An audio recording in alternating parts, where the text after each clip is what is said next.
Bienvenue sur Sophia Science, la chaîne YouTube qui répond à toutes vos questions sur le monde de la science, notamment la science, les mystères, les extraterrestres.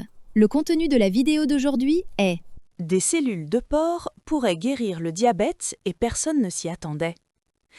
Imagine un instant que l'avenir de la lutte contre le diabète puisse venir du cochon. Oui, cela peut sembler étonnant, presque impossible, et pourtant, c'est exactement ce que pensent de nombreux scientifiques américains. Selon eux, d'ici une dizaine d'années, des cellules capables de produire de l'insuline et qui proviennent de porcs pourraient être transplantées chez l'être humain pour soigner le diabète de type 1. En réalité, ce n'est pas la première fois que l'on utilise des tissus porcins pour aider des patients. Aujourd'hui déjà, des valves cardiaques de porc remplacent celles de centaines de milliers de personnes dans le monde. Et dans d'autres cas, certaines cellules porcines ont même été employées pour soulager les symptômes de maladies comme celle de Parkinson.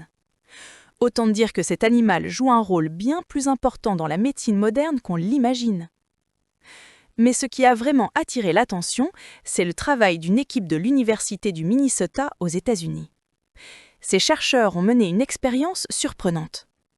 Ils ont prélevé des cellules du pancréas de porc, des cellules qui produisent naturellement de l'insuline, et ils les ont transplantées chez 5 singes atteints de diabète. Les singes ont été traités avec des médicaments qui empêchent leur corps de rejeter les cellules étrangères.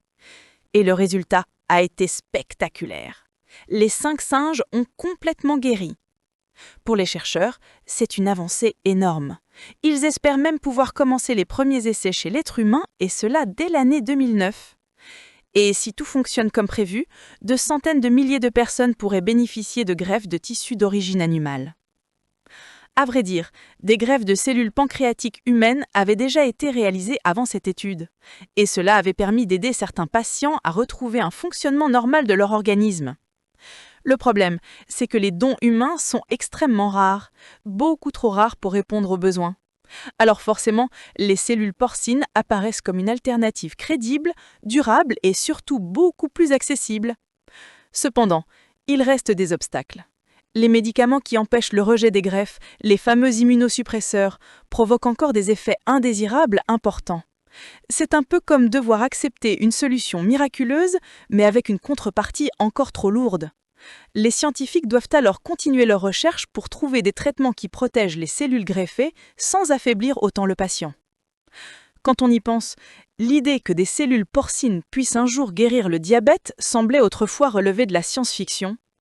Aujourd'hui, elle devient de plus en plus concrète, et si les progrès se poursuivent, ce qui était autrefois un simple espoir pourrait bientôt devenir une réalité pour des millions de personnes. Laissez vos questions dans les commentaires ci-dessous et Sophia Science fera de son mieux pour y répondre.